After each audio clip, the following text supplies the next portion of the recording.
Hey, welcome back. Word to the Culture Channel. I'm your boy Partee, and got my boy L James here with me. What's cracking, brother? Hey, what's going on? Man, we in here. We about to get this cracking. So I know you. So you've been kind of keeping up with the R. Kelly thing. So they took him back into custody. I want to say what's today? Friday, I guess on Wednesday. It was either Tuesday or Wednesday. And like now he's being denied bond this time. Last time he was able to get out. I think it was $1 million bond or something like that, right? Yes, sir. And it took him a few days to get the money up. I'm pretty sure his lawyer gave it to him because he says he's broke. He says he's broke. So the whole R. Kelly thing. I mean, you finally think it's time? Like, is he finally? Is that it for him? Is he done? You think it's a wrap now? I mean, they've been trying to get this boy for years now. It seemed like they have. Yeah, it seems like with everybody being more, I guess, quote woke about woke. You know, I mean, he's been getting canceled, all his tours, all that money that he used to have for protection. You know, so you can't pay nobody off, man. He probably go this time. I still don't understand why it took so long to get to this point. I mean, we knew about this. I mean, especially if you're someone that actually keep up with, hip hop, R&B. You heard the rumors years ago, and especially people in the industry, they knew about this stuff about him and his tendencies to like, younger girls, I should say, not even women, younger girls. Like, why does something like this take so damn long? I mean, go ahead.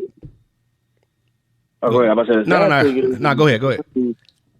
The sad thing in society is, I mean, if you're talented, sometimes people want to overlook some pretty awful things just to keep being able to use that talent.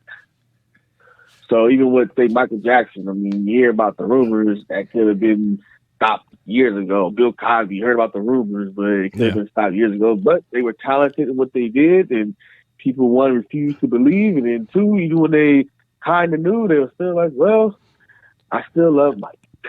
Yeah. Can't take throwback. I was like, R. Kelly got a whole catalog of bangers out there that people, especially in our community, love. So I mean, it's hard to just, I guess, throw that away for some people. I mean, he does have a whole catalog, and I mean, how do you feel about that? So when you in the car going to work or wherever you going and taking the kids to school, and an R. Kelly song come on, you may not even really be paying attention. Like, do you feel some kind of way, just you personally? Like, do you feel some kind of way, like, this nigga sick? Like, I mean, I'm not saying you got to turn it off, but like, do you feel some kind of way before you turn it off, or do you just leave it on? I mean, what do you do? I mean, I'm pretty much banned R. Kelly a while ago. Like, I don't even listen to his music, and even my wife used to love listening to R. Kelly songs. So. Yeah. I kind of, for a while, I kind of just been like, nah, I'm good off the. So, I mean, some of them songs, I mean, they might hit you every once in a while. You might catch it, and now you pay attention and be like, oh, shit. Yeah. And then you're like, all right, I better hit the turn it on later. But for the most part, I've been tired of them and the whole nine. So, yeah. I mean, I'm kind of on the, I guess I'm on that same bandwagon. I mean, I stopped messing with dude some years ago, honestly. I mean, because like I said, we've been hearing about these things for a long time. And I mean, when did that first tape come out? What was that, like 2000? I think we were still in high school, right? When that first tape came out. Around 2000, 2001. Yeah. So I mean, either in high school or I might have just been getting out something like that. So I mean, this is not anything new. It just took a long time to get to him because, like you said, he had the power, he had the money, he had a lot of influence. And did you get to see the what was the documentary that came out earlier this year? Was it Surviving R. Kelly? Was that the name of it? Yeah, that's what it was called. No, I didn't see it. You didn't see it? Yeah. There was basic stuff I already kind of knew. And I was like, I ain't waste time to watch that. I just want to put my spirit in that kind of environment. Yeah, hey, sometimes it's hard to watch that stuff. Like, sometimes it's just hard, especially when you already kind of know. Like, you've read all the articles and you know a lot of the stuff that you probably don't know everything. I don't think we'll ever know everything because, we weren't there. Only the people that were there and him will know everything that went on. But I mean, when you know even a small amount of it, it's just kind of like, yeah, I don't really think I need to see this 2 hour, however long it was, documentary. It was like almost 6 hours because it was like, I wonder if it was like at least about a week or so long. Yeah, matter of fact, I think it was like 3 days, like 2 hours each, like 3 parts. Yeah, I think it was something like that. Yeah, that's pretty. That's a lot of. But hey, a lot of people tuned in and dedicated some hours to that. Yeah. I say when I know, especially when I already know kind of what happened, don't really relive that darkness and stuff like that. Yeah, yeah. I mean, I think it might be a little bit overkill, I should say. So I got an article here about this, and so it sounds like, or apparently, he's in solitary confinement because he told them that basically he fears for his life, that his life will be in danger if they put him in general population. So that's why he got his ass in. Supposedly they got him in solitary confinement. Yeah, I mean, when you're famous like that, for one, you might got to target your backs because somebody don't want to try you just because you are Kelly. Exactly. But two, if you're being a sex addict and abusing little girls, I mean, some people in jail who might be there, life, no real consequences. They do something, just might not be.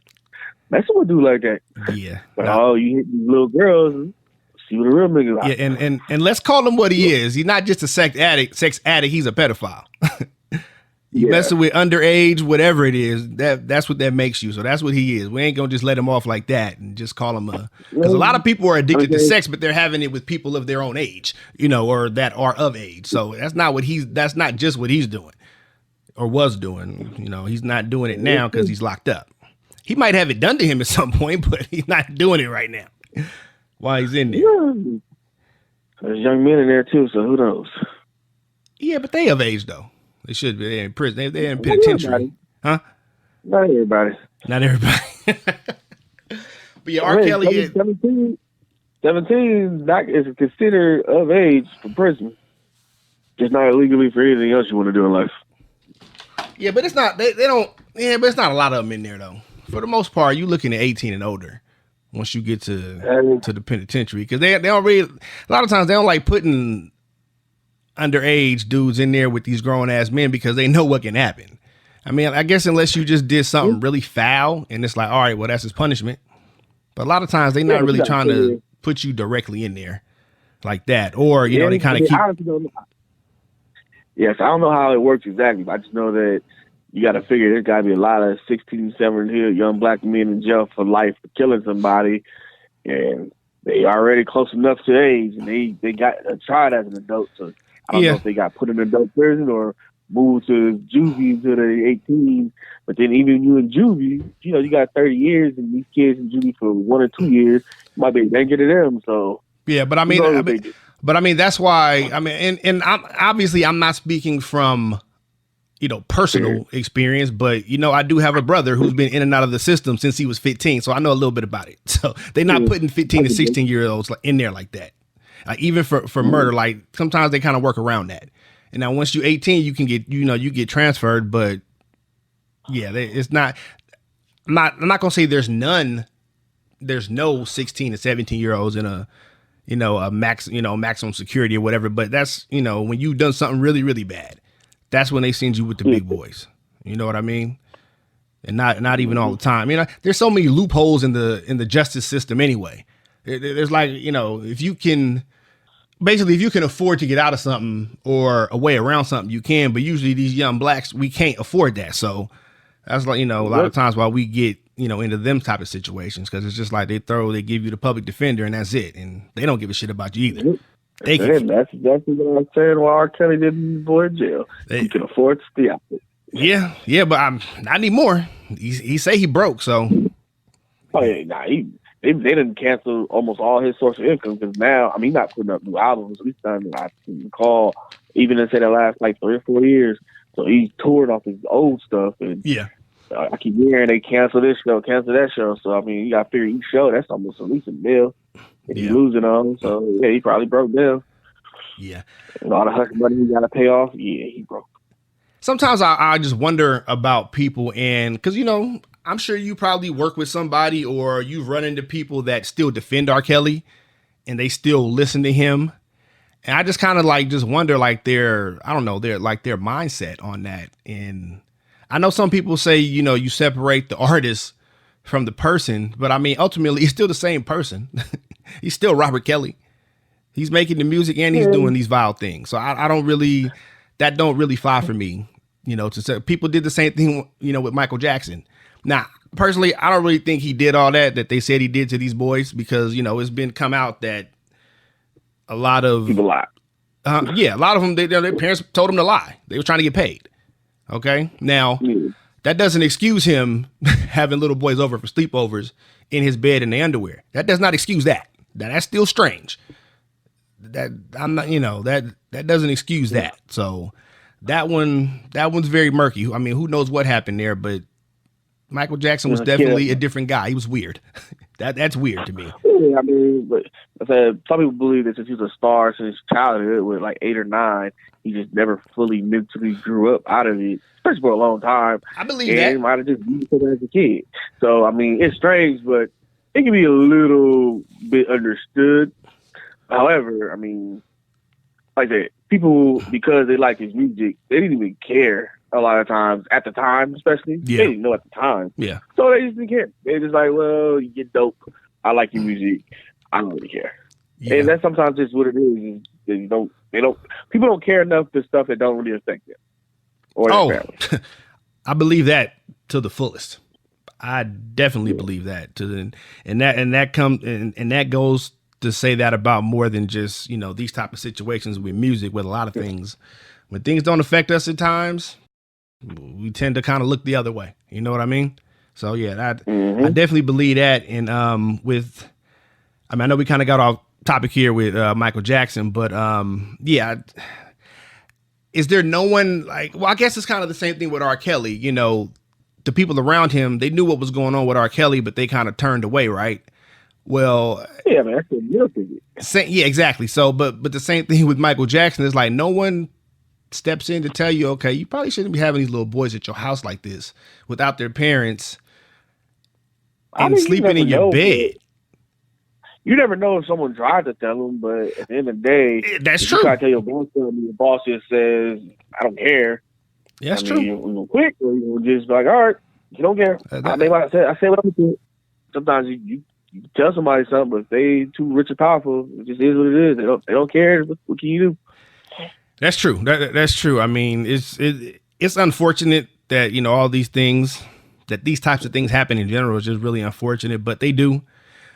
Hopefully they got R. Kelly for good this time. I don't want to hear about him getting out again for whatever reason. Hopefully they got him. Yeah. And I mean, I saw another clip here, and like he still got the 2 girls that have been living with him up until now. I mean, they still riding for him though. They're still living in the condo. Yeah, yeah. They're there under their own will and own volition, and he didn't force them to do anything. They riding. They sticking with him. Even with all the allegations and all the there's a lot of proof here of him doing different things. So I mean, there's different tapes now. There's not just one tape anymore. There's multiple tapes. They riding with him. Do you know how old those girls are? Which ones? The 2 that are living with him? Yeah. From the story I saw, I think it was on ABC News. One is 21, the other one's 23 or 22. Yeah, so I mean, that's probably at least 8 years with him, maybe. So I mean, you may just be in love, not care. Yeah, I mean, and I didn't see how long these 2 have been with him. I mean, I don't know if it's been 3-4 years, 5 years, 2 years. I don't know, but as of right now, they are legal. They're adults now. Yep. As to when they first met him, who knows? Don't know what happened there, but they're still with him. Okay. That's enough for R. Kelly right now. Yeah, like I said, I hope he's done. I hope he's done. Put him in jail. Let him sit there and rot. And I mean, he's still a pretty young man too, so he's gonna be in there for a while. That's 52, yeah. I mean, in the grand scheme, I mean, unless his health is that poor, I mean, he might live another 30, 40 years. He could, essentially. Maybe. Yeah. I'm saying he looking at a long time. He looking at some time. I mean, I don't know what the mortality rate in jail is. So, like in society, I think men average living to say 77, they say. But I don't know if you're in jail, if you're still living to 77. That's true. That's true. Yeah. Well, especially if you in fear of your life every day, you think somebody gonna get you. And even being you don't know people gonna be looking at him like, nigga, you ain't really broke. I'm gonna need $5,000 a week or something to stay alive. Just because he's him. Not even like if it was just like a regular dude, or dude wouldn't even probably approach him. But dude, like, hey, I'm gonna need some money. Yeah, exactly. You look to breathe. Yeah, pretty much. He ain't got it. Yeah, I mean he'll be a target, but I mean even if he's in solitary confinement, I mean you go for a while without any type of human contact, psychologically that will get to you. He'll probably lose his mind. Yeah. Yep. He will probably lose his mind. Oh yes, and don't forget to subscribe to the channel. Also give us a thumbs up if you liked the video, or even a thumbs down if you didn't. And also let us know in the comments as well. And don't forget to share us with a friend, family member, or hey, even a stranger on the street will do. I'll catch you in the next video.